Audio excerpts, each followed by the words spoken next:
તો તૈયાર છે આપણી પાઉંભાજી। હાલો મિત્ર, જય શ્રી કૃષ્ણ, સ્વાગત છે તમારા બધાનું આપણા કિચનમાં।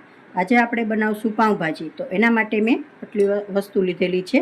તો રીંગણા બટેટા સુધારેલા છે, ફ્લાવર, ડુંગળી, વટાણા,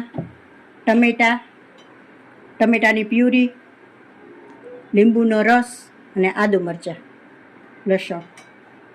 તો હવે આટલી વસ્તુ લીધેલી છે। તો હવે આપણે વઘાર મારી લઈએ। તો એના માટે આપણે તેલ લઈ લઈશું કુકરમાં।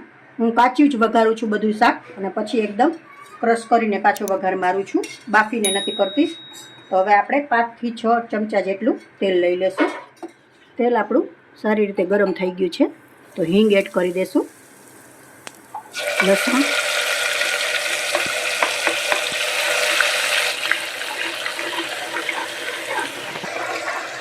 ટમેટાની પ્યુરી।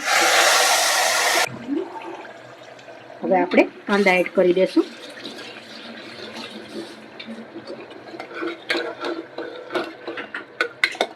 બે મિનિટ માટે સાતડી લેશું એટલે એકદમ સરસ ચડી છે।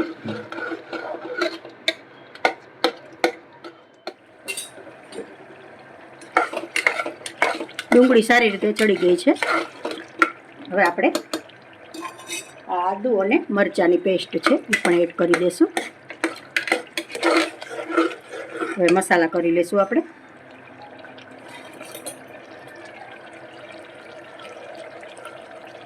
બે ચમચી મરચું પાવડર,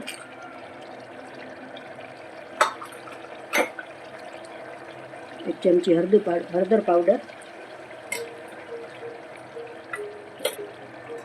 2 ચમચી ધાણા જીરું પાવડર,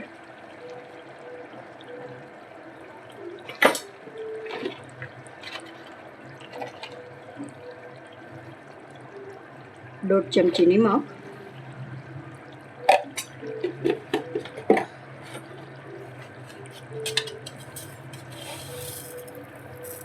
1 ચમચી ખાંડ।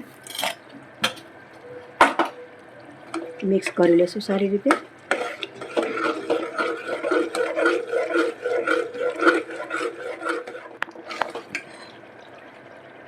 એક ચમચી ગરમ મસાલો,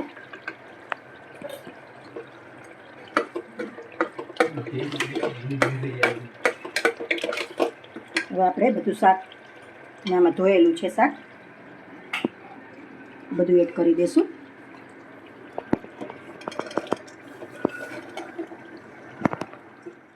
સારી રીતે મિક્સ કરી લેશું। તો 2 મિનિટ માટે આમ જ રાખશું એટલે મસાલા ચડી જાય સરસ। સારી રીતે મિક્સ થઈ ગયું છે અને મસાલા પણ વ્યવસ્થિત ચડી ગયા છે। તો હવે આપણે પાણી એડ કરી દઈશું। મેં આમાં 1 ગ્લાસ ગરમ પાણી જ એડ કરું છું, એટલે આપણે પ્રોસેસ એમને ચાલુ રહે અને કલર પણ સરસ રહે ભાજીનો।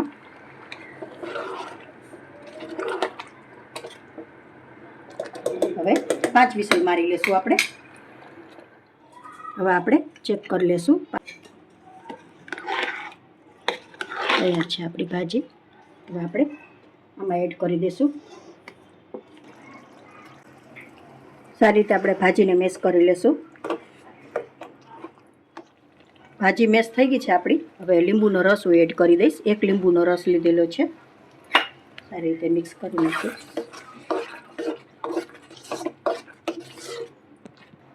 તો તૈયાર છે આપણી ભાજી। હવે આપણે થોડા ધાણા એડ કરી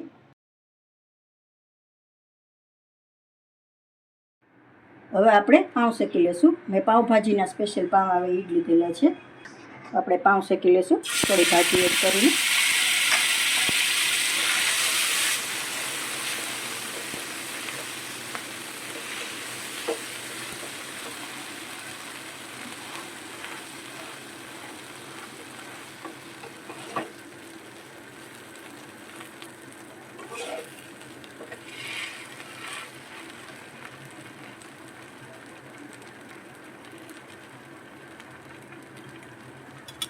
હવે આપણે પ્લેટમાં લઈ લઈશું।